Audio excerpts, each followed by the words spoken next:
नमस्कार, NMF news देख रहे हैं आप। मैं हूं आपके साथ अभिषेक पुंडित। पंजाब की राजनीति के भीष्म पिता अब हमारे बीच नहीं रहे। सबसे पहले प्रकाश सिंह बादल को एनएमएफ न्यूज परिवार की तरफ से भावभीनी श्रद्धांजलि।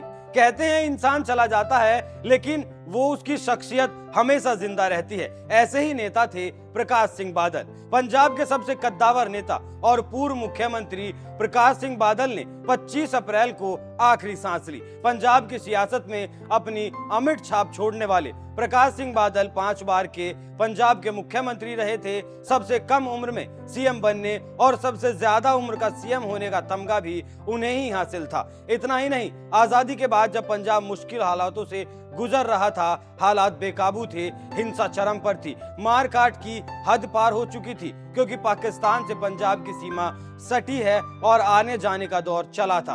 उन हालातों में प्रकाश सिंह बादल ने उस शांति में अहम भूमिका निभाई थी। प्रकाश सिंह बादल ने राजनीति में हर वो दौर देखा है जो एक राजनेता को देखना पड़ता है। उन्होंने सत्ता का सुख भी भोगा और सियासी वनवास भी काटा है। कहा जाता है कि प्रकाश सिंह बादल एक मंजे हुए खिलाड़ी थे। यही वजह थी कि मात्र 20 साल की उम्र में ही वो गांव के सरपंच बन गए थे। और ये बात उसी दौर की है जब देश आजाद हुआ था। बंटवारे के साथ साथ देश की कई समस्याएं उसके सामने खड़ी थी। इसके बाद भी बादल ने कभी पीछे मुड़कर नहीं देखा और देखते ही देखते सिर्फ 10 साल बाद ही पंजाब की विधानसभा में जा बैठे। इसके बाद तो जैसे बादल को पंख लग गए हों। पहले वो सरकार में मंत्री बने और फिर पंजाब के मुख्यमंत्री। सिर्फ पंजाब की राज्य सरकार तक ही बादल की सेवाएं सीमित नहीं रही, वो केंद्र की सरकार में भी सहयोगी रहे थे। वो एक बार सांसद भी चुने गए थे। 10 बार विधानसभा पहुंचे बादल।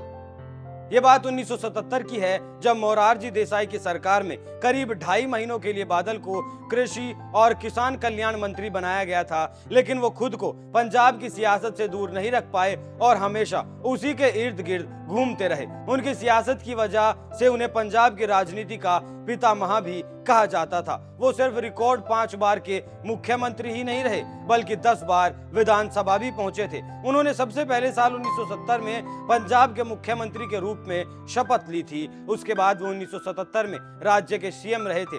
इसके बाद बादल का बुरा दौर शुरू हुआ और वो 20 सालों तक सीएम नहीं बन पाए। सीएम की कुर्सी तक ना पहुंचने के उस वक्त के कई कारण रहे थे, लेकिन बाद में वो समझ गए कि अकेले ये काम मुमकिन नहीं होगा।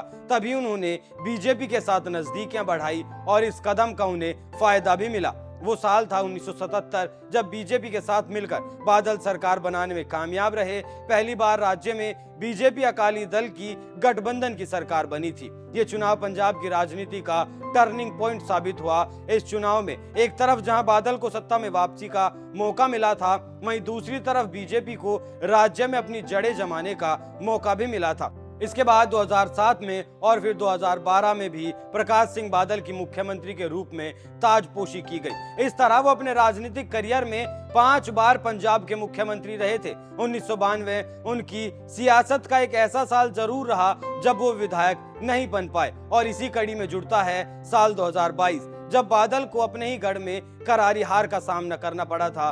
उन्हें आपके कैंडिडेट ने करीब 12,000 वोटों से हराया था। हालांकि इस चुनाव को बादल लड़ना नहीं चाहते थे, लेकिन बेटे के कहने पर और पार्टी की खस्ता हालत को देखते हुए बादल ने चुनाव लड़ने का फैसला किया और दुर्भाग्य से उन्हें हार का सामना करना पड़ा।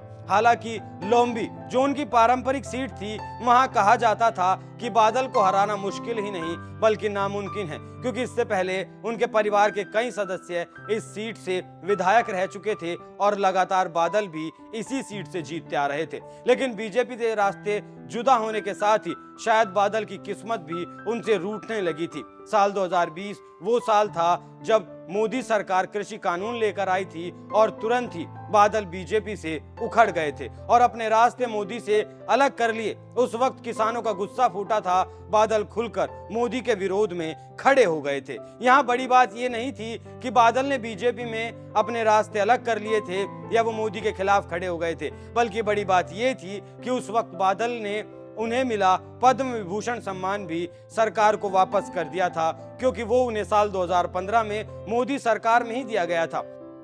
ये कोई आम बात नहीं थी, ये खास बात थी, क्योंकि अपने विचारों के पक्के और इरादों के अड़िग इंसान थे प्रकाश सिंह बादल। प्रधानमंत्री मोदी ने भी बादल के निधन पर ट्वीट कर शोक जताया है और साथ ही साथ 2 दिन का राष्ट्रीय शोक की भी घोषणा की गई है।